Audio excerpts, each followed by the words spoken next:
Welcome to HJT Design Radio Straight Talk, a show dedicated to exploring all aspects of creating a great dental office, where the only dumb question is the question that's not asked. Here's Jim and Han. Good evening, Jim Jarvis here, along with my co-host Han Tron. Han, how are you?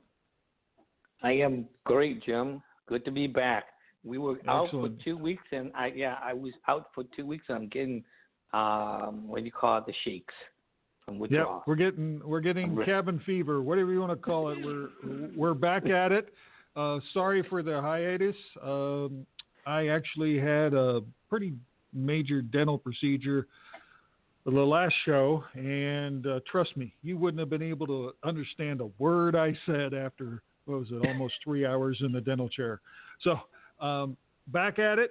Everybody is happy. Things are looking good. So tonight's show, kind of interesting topic when Han and I were talking about what we wanted to speak about when we got back at this. Liability. What you don't know will hurt you. Now, I want to preference tonight's discussion with several things, but the most important is Han and I are not attorneys. We're architects, we're designers. But we've been involved in this business for many, many, many years. So the real world advice that we're going to talk about, the real world instances, the issues, are things that, we want to help to give this knowledge to you, because there's a lot of things we're going to talk about tonight that most people don't even know exist or occur. And so please take what you hear tonight. If it's, it's germane to what you're dealing with, speak with your professional advisor, speak with your lawyer, speak with your insurance representative. Han and I don't sell insurance. We're not licensed to sell insurance. That's not what we're here for, and that's not what we do, and that's what tonight's show is not about. But we want to at least get that out of the way so that you understand this is straight talk, real world experience, hopefully be able to give you the right questions to ask that you can talk with your professionals. So, liability results from what, Han? Oh, it could be machine error. It could be injuries on the job site. Liability is a pretty broad terminology when you deal with the big thing it basically results from risk. Now, we all know what liability is when it comes to why you have liability insurance for yourself, for your business, for your practice, for your building, all those kind of things that we know about. But when you're dealing with the construction process or the development process, there's a bunch. There's a bunch of additional liabilities that we're going to review tonight that you need to be aware of and be able to protect yourself from. Now, it's actually broken into two areas. One has to do with the liability during the design and planning process. That's our first area we're going to discuss. And the second is liability during the construction process. Now, there's other subcategories, and we're going to discuss those as much as we can in the next hour. But let's jump into the first part, the design and planning process. And actually, that's the reason why we're doing this show, because, Han, you had brought to our attention that there's been a pretty major discussion about the whole issue of professional liability insurance and what happens with some of the processes out there that end up resulting in the design team, if you want to call it that, not having professional liability insurance. So what is professional liability insurance when it relates to the architectural design team? Well, in a nutshell, professional liability insurance, also which can be called errors and omissions insurance. It has a couple names, but this insurance is covered by and held by the architect, meaning folks like myself and Han. We provide a professional liability insurance certificate to you, the owner, when you sign an agreement with us, and that gives you, the owner, some protection. That protection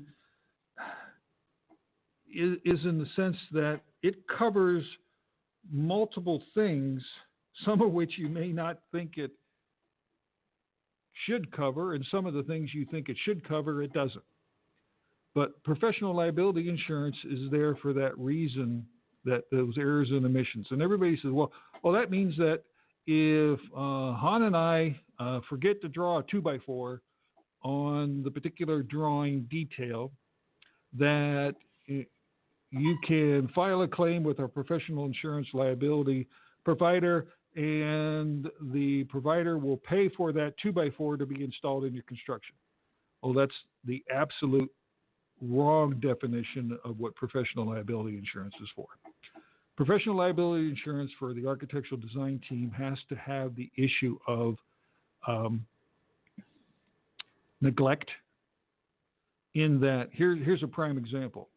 Han and I design a dental office, and we represent to you that it has all the disciplines in the construction documents that are going out to bid.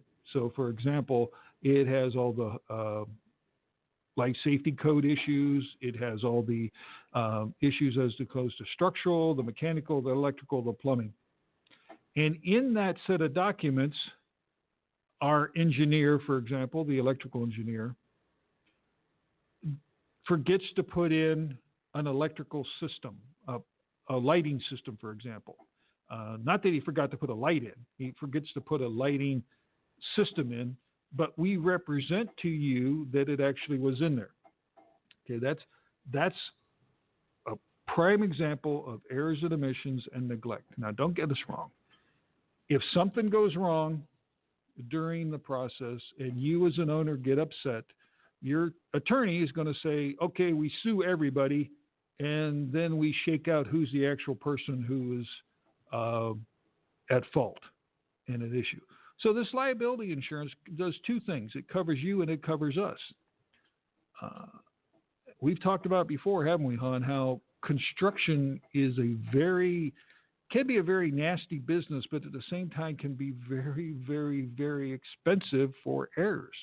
In a heartbeat, you can actually have errors that can result in hundreds of thousands of dollars, which a lot of times are more than our fee and effectively could bankrupt any organization, and resulting in you left holding the bag with nobody able to fulfill the necessary requirements and finish the project. So professional liability insurance provides those kind of protections and gives you a level of comfort, because not everybody can get it. Professional liability insurance is it costs us money. We have to pay for it just like you do when in your practices having to do with your dental work. And it's based upon our level of expertise, what kind of projects we do, and whether we've had claims or no claims, or whether we've had a great track record or no, or a terrible track record. Now, knock on wood, thank goodness, I've never had a professional liability insurance claim filed against me in the 30 plus years that I've been doing business.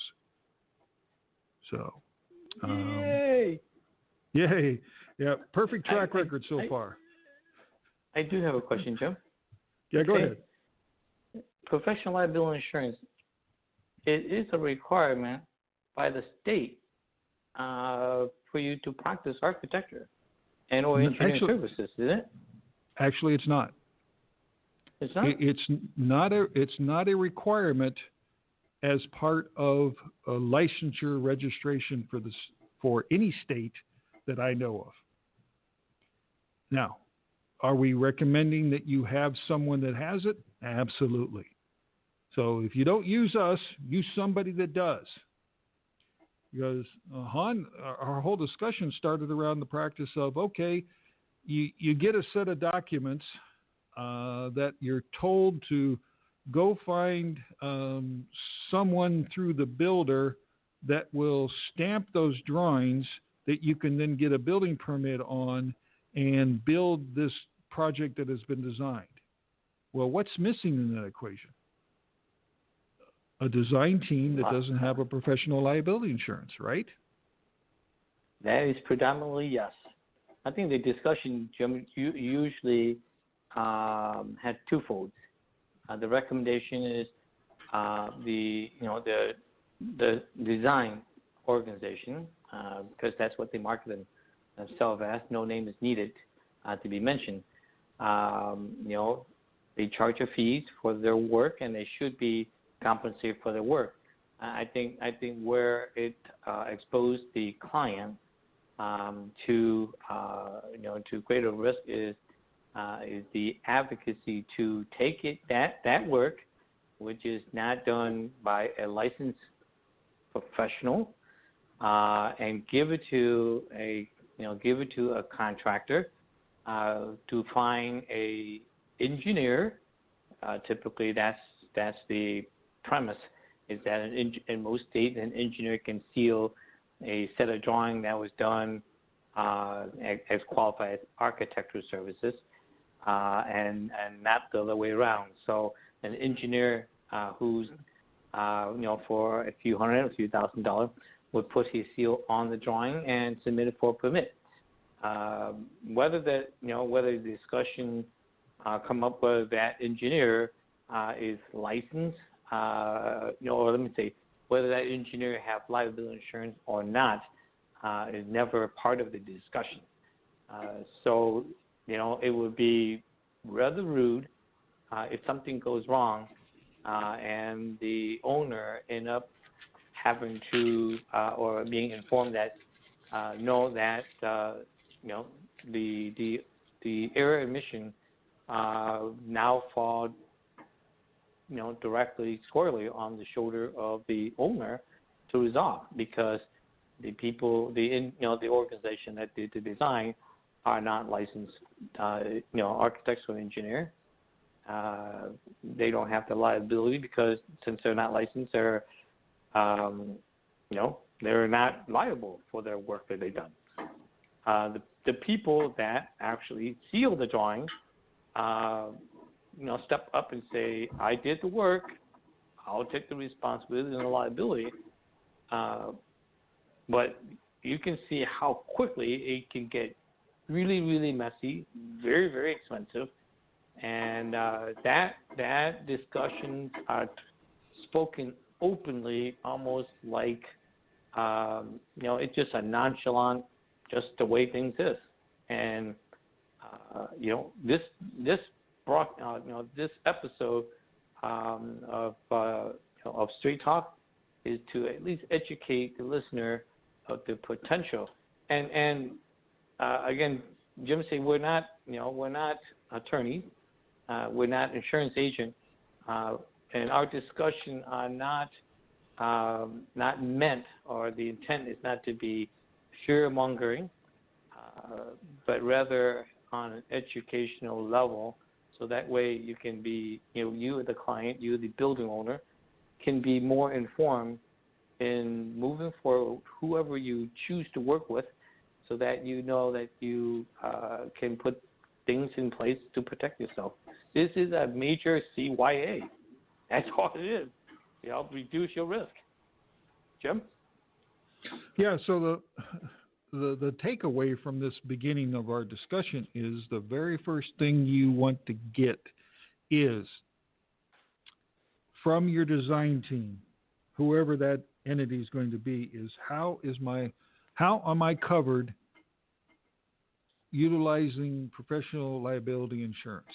And if you can't get a straightforward answer to that is satisfactory to your legal team, then be forewarned. Be very careful, because just as Han said, you then take that all on your shoulders for all issues. Now, you may say, guys, you just said you haven't, in 35 years, you've not had a professional liability insurance claim. But it's kind of like catastrophic insurance in the sense that, you want to prepare for the worst and hope it never happens.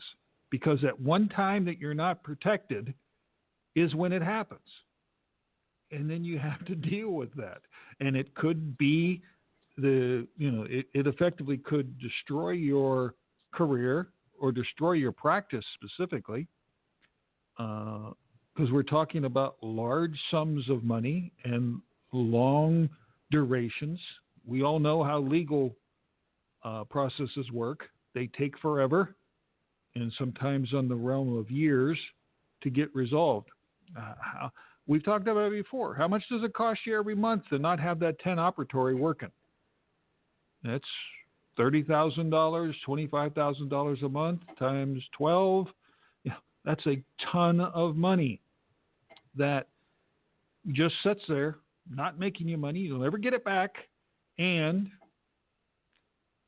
on the if come that you win or break even or typically settle, which is what happens so much nowadays, you'll end up, pennies on the dollar or half, splitting the costs here and there. It just becomes, Han, you said it, it just becomes a nightmare. It becomes messy. And it's not really necessary. If you do your homework and get that team member that has the professional liability insurance, giving you and them the protection that you need to have. Now, just a couple of quick examples of what actual professional liability insurance, why you would use it and how you would use it. And again, it has to do with neglect. It has to do with actual harm. We haven't talked about that, but you have to be harmed, and not that your feelings got hurt, but there has to be physical or financial harm that occurs. So, if the building is under construction, or even if the building is built and a floor falls down, okay, that's a form of, you get to bring in professional liability insurance and find out why the building floor structurally was not properly whatever, and someone got hurt. Well, you've got the issue of, the building fell down, there's financial issue, and then also you've got the hardship of lost revenue, and also that someone got hurt. And so there's harm there, both financially and potentially physically. Another example is let's say we design the system, or let's say we design the roofing, and we put it on a particular roofing material that we specifically spell out, and it is installed incorrectly by the contractor or the subcontractor. Not unbeknownst to us, we don't know it, and it ends up leaking. The building has damage to it, and you've lost revenue because you can't use those particular operatories. Now, our professional liability insurance would ultimately find that we didn't have an error or an omission. The contractor did. And we're going to talk about that because that has to do with the construction side of it. So, as we said, what happens is the minute there's something that goes wrong, everybody gets drug into the fight, the battle. And then it's shake out the tree and find out who actually is the one responsible for. Unfortunately, in this day and age, a lot of time what happens is the entity with the largest professional liability insurance ends up settling a lot of times. And granted, you're protected and you're covered, and you get the thing fixed. But sometimes the guilty party not necessarily is the one that ends up paying for it. But if you don't have a group that's on your team that have the professional liability insurance, you're, how do you say it, Han? SOL. You don't have anywhere to go. Go ahead. Yeah, that's correct. It's you just gotta make sure that everybody is, everybody is covered. I'm a little bit on the reserve side of things, because a lot of this project that we do, especially for, when we talk about dentist office, they're not large buildings, and often the tendency of wanting to show your friends, show your family that the progress of the projects and stuff like that, you inadvertently bring your friends and families onto an active work zone, a construction zone, and expose them to risk, expose yourself to potential litigation if they hurt themselves, step on a nail, trip on the shoelace, and fall against the wall or fall down the stair, all those things. So you can't do enough on a project to protect your assets, protect your your business, protect yourself. So the liability, right. This is, I mean, yeah. Go ahead, Jim. Yeah, that falls under the construction liability category, and right, we're going to talk about that. So, but from a professional liability insurance, here's another thing that you want to make sure. Just because we as the architects have professional liability insurance, you want to make sure that the complete design team have professional liability insurance. So the consulting engineers, the electrical engineer, the mechanical engineer, the plumbing engineer, the structural engineer, your civil engineer, all your engineering team members should have their own professional liability insurance to cover their component of that. Because unless you're, and it follows the contract. Remember that it follows the contractual form. So if you have a contract with the architect, then only the architectural portion is covered by the professional liability insurance for the architect, if that makes sense. So if there's a plumbing issue, and unless the architect is providing the plumbing service as part of their scope of work, you can't file a claim against the architectural side. So you need to make sure that the engineers have their professional liability insurance in place as well, just like the architectural team. Now, what have we talked about in the architectural side, hon? Do we miss anything? No, I think you got the professional liability insurance for all the team member. I think we got the cost of everything there, Joe. Yeah, and so again, the takeaway is just make sure that your design group, however you're going to do this process, if you don't utilize us, make sure they have that and are able to answer, how am I protected from a professional liability insurance aspect? So the other part that liability occurs during the construction, renovation, and these occur for, this is germane to building a brand new building, remodeling an existing building and turning it from some other use to a new dental office, or even remodeling your existing dental office. Okay, all of these are germane to what we're talking about, and that's construction liability. Now, construction liability, there is just a menagerie of things that we want to talk about. But the biggest one, and Han, you alluded to it, is the general liability insurance that you need to have for just that reason. During construction, if someone is hurt or if someone is something happens on your particular building while it's under construction, you are covered.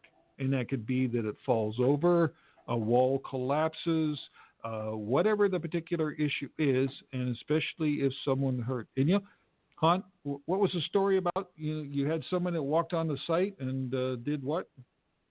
Yeah, I mean, if you have, let's say, after hours, you got a project.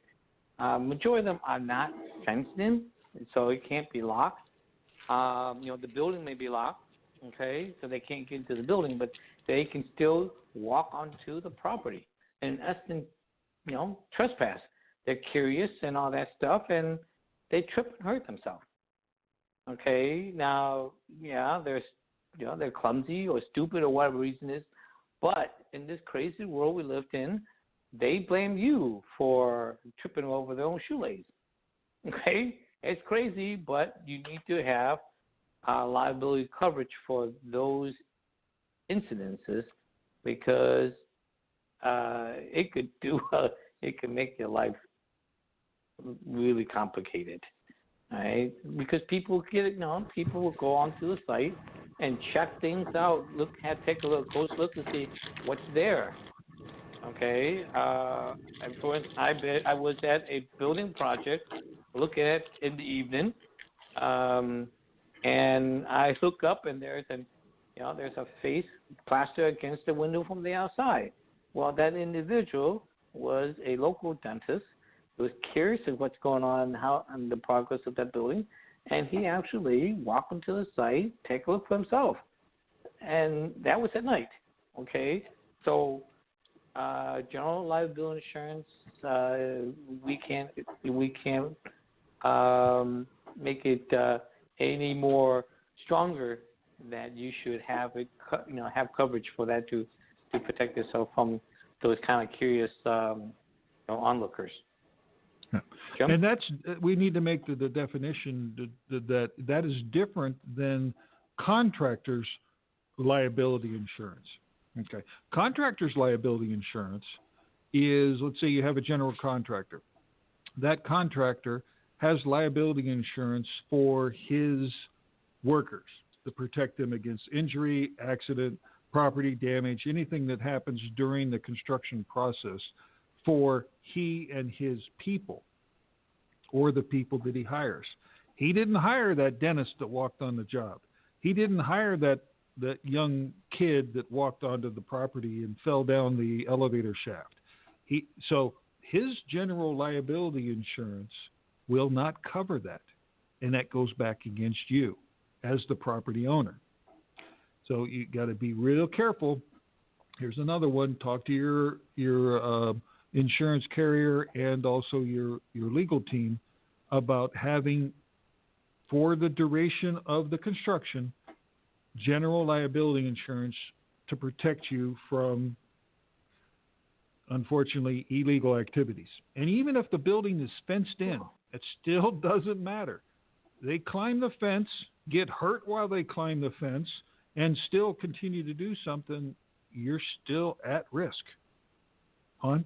Jim, the contractor having liability insurance to cover his crew, his sub. The sub should also have their own, insurance. But there's other individuals that are involved in the project that come onto the site during the construction. Would be your equipment people, your furniture people.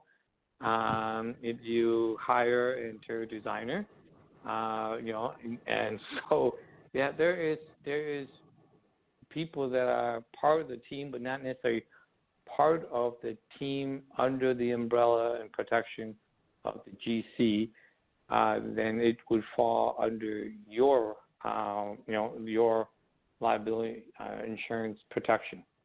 Jim? Right, the building official, the fire marshal, the inspectors, the zoning folks. We've had planning and zoning board members walk through projects. All those people are not covered under the contractor's general liability. They're out there on their own. And because of that, they should be covered. You should be able to cover them through your own general liability insurance for the duration of the construction itself. And thankfully, it's just for the period of time of construction, from the day you begin to the day that you get your construction, you get your CO, your construction occupancy, and then your normal general liability insurance that you have for your building would kick in and take over from that. So this is only for that period of time during construction. And that's a really important point, Han, that there are a lot of people that maybe aren't trespassing, but actually are on the job, but you need to be protected from potentially any harm that would fall them. Construction sites are dangerous.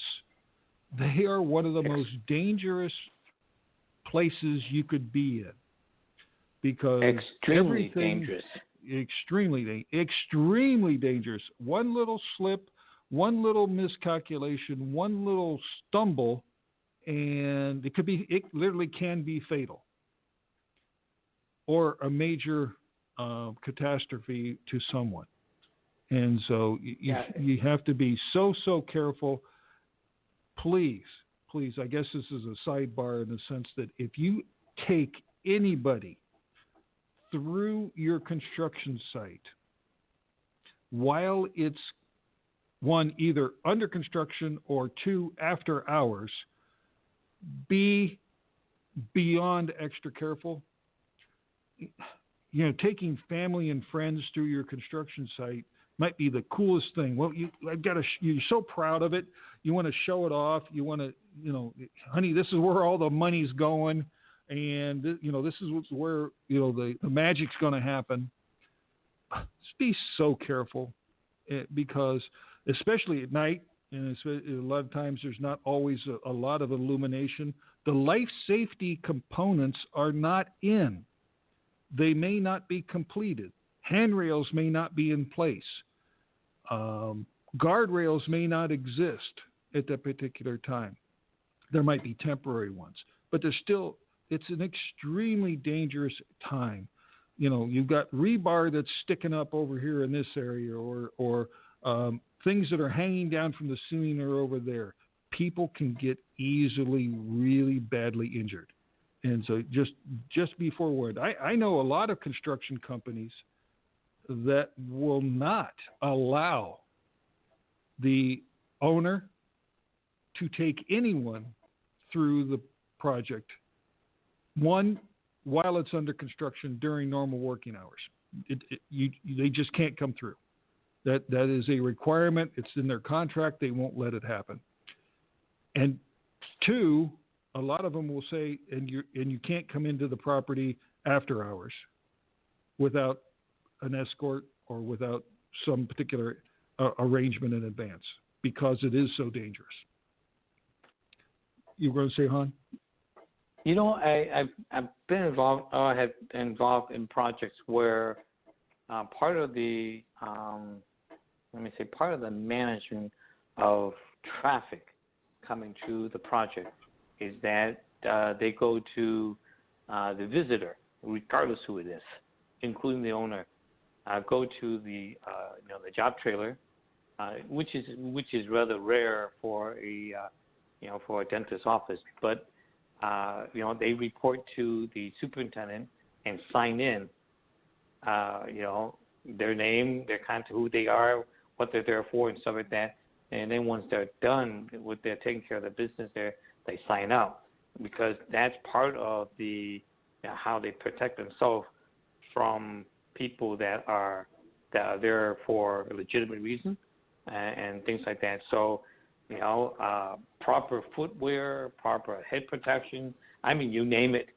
You just can't protect yourself because it's a place that one little slip and you could be hospitalized or worse. Right, exactly. So, another example, be forewarned, but please do not walk on a construction site without a hard hat on. You may say, well, that's crazy looking. Well, I don't care. Do not walk on a job site without a hard hat on, because a falling object, even a small falling object from not very high, will do a lot of damage to your noggin. And it's crucial. The same, there's things called OSHA, which basically has to do with the requirements of a project under construction for the workers.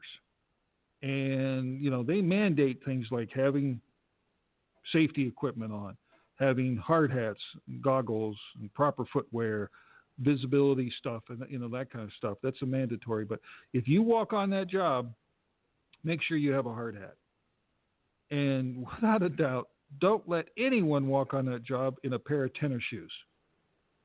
Because a pair of tennis shoes, you step on a nail, will penetrate a pair of tennis shoes like butter. A hot knife through butter. And the next thing you know, someone has just impaled their foot with a nail. I've learned that from experience. Yeah. My younger years, back when I was young and stupid, and my family is a construction family, and I'm kind of hard-headed, I guess. I had to learn the hard way, and I walked in onto a job construction in a pair of tennis shoes, stepped on a nail. That nail went through that tennis shoe, and tetanus shots are not fun. They just aren't. And a lesson learned. Never happens again. You do not walk on a construction site in a pair of tennis shoes. You have the necessary footwear to protect yourself, because it is very, very dangerous. Very, very dangerous area. Yeah, the things that you don't take into consideration on a project site is that nowadays pneumatic guns are very common. Those could be high caliber explosive that drive the nails and stuff like that. There is instances where people are killed, really killed by using the gun that in their hand shot them to the wall, ricochet, and kill them. So there is the level of hazard on the project site is it's unbelievable. I mean, it's not walking into the park and galligagging out there. We advise that if you do go out there, at least make sure that you have proper protective equipment and watch out for yourself. Yeah. And the people anybody that you bring onto the property with you. Heavy equipment, backhoes, excavators, those things are designed to move massive amounts of weight and material. Cranes, overhead stuff.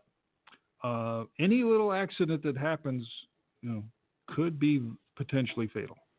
So be very, very, very careful when you do that. And if at all possible, don't. Just resist the idea of walking onto the property at any given time. I know you want to go see it and you want to see what's going on, but especially during the early part when things are not as secure and the life safety things aren't in place, the doors and the windows and the railings and all the things necessary to be able to at least protect yourself. Well, another part of the construction liability issue is something called builder's risk insurance. Now, what the heck is that? Am I talking about my builder and I need to have insurance for his risk? Well, actually, this is something that you want to make sure that your builder has. Now, this goes. Remember how we said your architectural team needs to have professional liability insurance? Well, your builder needs to have builder's risk insurance. Now, he's going to charge you for it, so, okay, that's what it is. But you want to make sure that he has it, because what it basically covers is any risk, any damage that happens to the structure during construction. So let's say they were welding and some sparks lit the wood that was over in that particular area on fire, and a part of the building was damaged by fire. Okay, it covers that. It covers wind. You say, wind? Yeah. I had a company I was working for over in northeastern Ohio, and our organization, it was a design build firm. We had a big retail center that was under construction. This is way back in the 70s. And a large storm came through. There was it was a supported wall, but it wasn't totally supported. 150 feet of block wall that stood 35 feet in the air came down. Let me say, a block wall got pushed down by wind? You bet it did. It came down, crashed, destroyed a bunch of material, destroyed a bunch of the building. That falls under the builder's risk insurance. Now, that same incident kind of thing happened at another project that thankfully we weren't associated with, where someone got killed. And so there was financial damage along with physical harm. So another area is theft. So if your kid that down the road walks onto the site and says, hey, that's a pretty cool looking whatever, I'm going to take that home with me. Well, that was something you needed. You know, I'm going to take that home and put it in my bedroom, hang it on the wall as a trophy. So it covers theft. Lightning. Most people don't know, well, lightning? Yeah, lightning. Because your building is not completed, it may not have, especially like Han in your neck of the woods, the lightning capital of the world. That's right. Lightning strikes could happen Twice while your building's under construction just as much as while it's been completed. And a lightning strike can do substantial damage. You need to have builder's risk insurance to cover that. Things like hail, explosion. And you say, wow, this is some serious stuff. Well, yeah, it is serious. But let's say your building's under construction and there's a small gas leak because whatever was done improperly, and the gas built up in the basement area, and next thing you know, when someone turned on the light switch, boom, spark ignites. You got to make sure it's covered. Vandalism? Jim? Yes, hon. Would this cover this? Okay, here's an instance that I worked on a huge building. We used laser screed technology to pour a beautiful concrete slab with a manufacturing facility. Once they're done and open the door and, turn on all the water and all that, everything's pumping along, and discover there's a huge bulge underneath the slab. And they discovered that the piping that was designed for the building they used the wrong type of PVC pipe that could not withstand the extreme heat or hot water that go through it, and melt the pipe. Okay, that was an expensive repair with the contractor liability insurance. That covered that kind of mishap, right? Absolutely. Well, very good. The other part, the one last thing, that it covers vehicles and actually aircraft. So a good builder's risk insurance will cover your building from damage for those kind of things. Now, there's some exclusions. And you got to be forewarned of these. Earthquake. Typically, an earthquake is not a covered event. So if you're in an earthquake-prone area, make sure you get a special rider to cover your building for builder's risk insurance. Make sure that they have it in place during construction for earthquake. I like this one. Employee theft. So if a employee of the builder decides to steal something, that falls under a criminal act, the civil event, and it's not covered under builder's risk. But you have a different approach to look at that, and that's a civilly to go after them to get yourself covered. Water damage in the sense of weather and flooding. So if you're in a flood-prone or water damage-prone area, like low areas in, for example, Florida, where you have hurricanes, all those kind of things, make sure you have a special rider that's in there to be able to cover those. But be forewarned, it doesn't cover water damage from weather. Obviously, things like government action, war, those kind of things, all, just as any normal insurance, risk insurance, are excluded from builder's risk. Now, this builder's risk insurance is just like the other insurances we're talking about. They only cover the period of time from the building construction start to your construction occupancy. And then your other construction or your other liability insurance would then take over from that. Han, you were going to say something? No, I was just listening. Okay. All right. Now,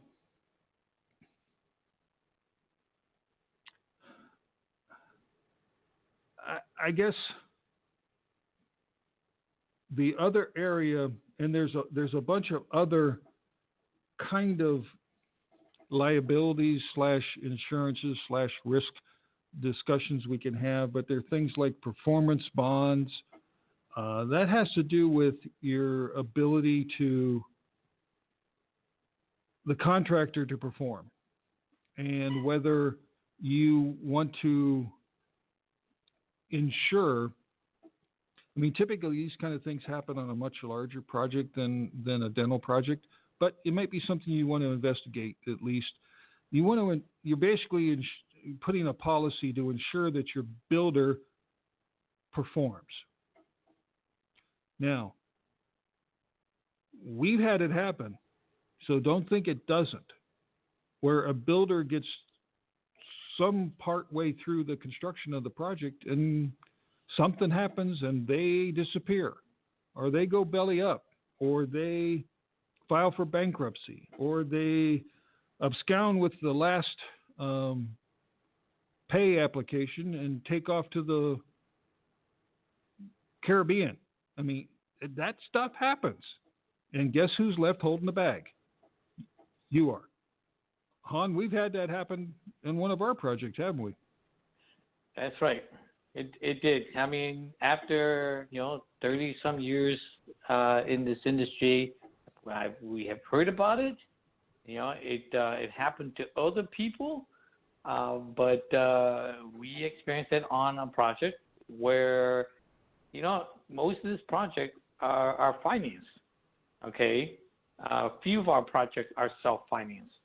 So when that kind of stuff happened, the project owner, is now have less money to work with and a unfinished project.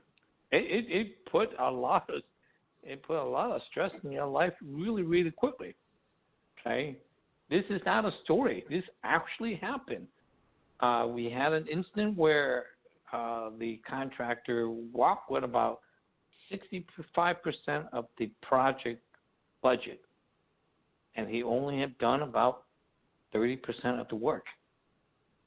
Okay, there's a lot of check and balance that are put in place to protect the project, the client, and all of that. And if they're able if a contractor are able to put their arms around your shoulder and smile and call you your best friend,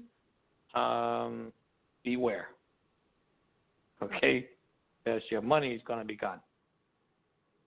All you have to happen is once, and that's an expensive lesson learned.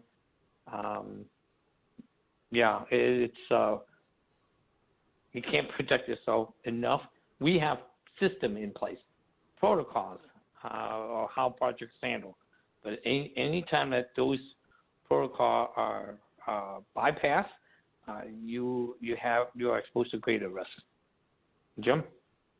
Yeah, exactly. And that risk is just, in that particular example, you have the owner, the dentist, who's expecting to have his project up and running, is now having to deal with the issue that I have a building that I can't occupy.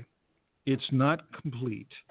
And I don't have enough money in my construction account to finish it. I can't even hire someone else with the leftover money that's there to finish this particular project. So that's what that is for.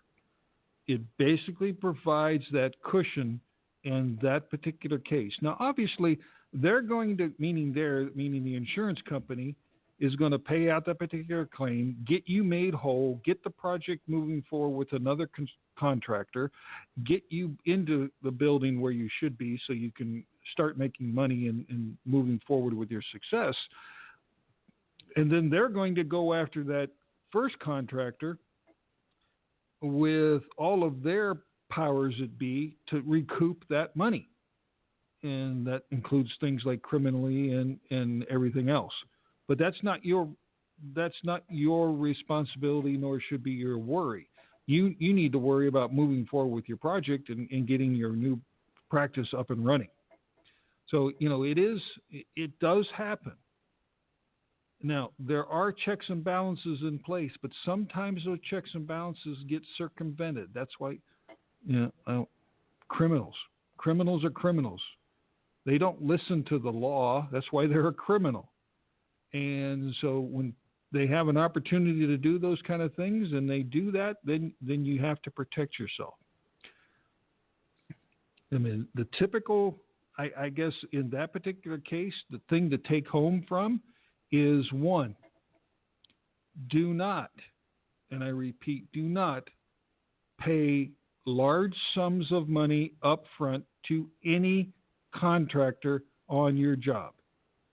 The typical arrangement, which should be the only arrangement, is you pay for work that is completed and or material that is installed, and you pay it 30 days after the fact, because that's typically how long a pay application should in fact take. So, builder is in the process of doing the drywall, and he's got a whole bunch of material sitting over in the warehouse, and that's been verified and certified, and here's the values that are there under a normal pay application, and that pay application is reviewed by us, it's reviewed by the owner, and then it is given to the lending institution, which any good lending institution should in fact review it as well before the payment is made. So in that particular case, two things fell apart. One, the owner authorized the payment without the design team signing off on the payment request. And then the bank, the lending institution, made the payment without verifying what the payment request was for. So effectively, two of the three checks and balances were circumvented, and the builder got away with it. Now, I've never heard about the result on that, Han. Did they ever find the individual or anything? Have we ever gotten any feedback from what happened there, or are they still at large? Just curious. I think he's having breakfast with Jimmy Hoffa. Oh, wow. I'm just kidding. He's from New Jersey. I think there's an awful lot of people that they owe money to. So I don't know what happened to the GC. In fact, we have not have any additional correspondence with the client. So I don't even know whether how he's doing with his practice. They did have to find additional money to subsidize the balance of the project, because the contractor not just took the money, but he didn't pay the subs. So before the subs can continue with the work, they've got to be paid. So they would come back onto the site, hired directly by the client, so that they can finish the job. So it was a very expensive lesson. I'll name, okay? The banking institution is Bank of America. Their attitude was that, well, the owner gave them the pay app, and they don't need to do anything else except pay it. That was, in my opinion, that was a wrong answer. The contractor knew that he should provide the pay app to us, the architect, to review and approve. But instead, because the client come onto the job site on a daily basis, he just handed it to the client. The client had been advised not to do that, but the client ignored it and just simply gave it to the bank and so on. So that was we do our best to educate the client so that they are informed of what is required and what's good, what's right, and what's wrong. And in this case, they basically ignore everything and was financially hurt by it. And it's a very sad. It's actually a very sad story. Now, in the few minutes that we have left, I want to address one area that we've not talked about, and that has to do with the construction management process of building your building. Now, you've heard us talk about construction managers versus general contractors. In a construction management scenario, effectively, you, the owner, take some of the responsibility for some of the risks that typically a general contractor would take. So what you would do is, in essence, you would then take your subcontractors, meaning these happen to be called trade contractors now, the trade contractors would be held to the same responsibility as the general contractor would when it came to liabilities, meaning liability insurance, general liability insurance, construction liability insurance, and performance liability insurance as well. So you want to make sure you're still covered even though it's under a construction management role, because typically a construction manager will not take the responsibility on themselves for all of this risk and liability insurance, and he's going to have that directly with you.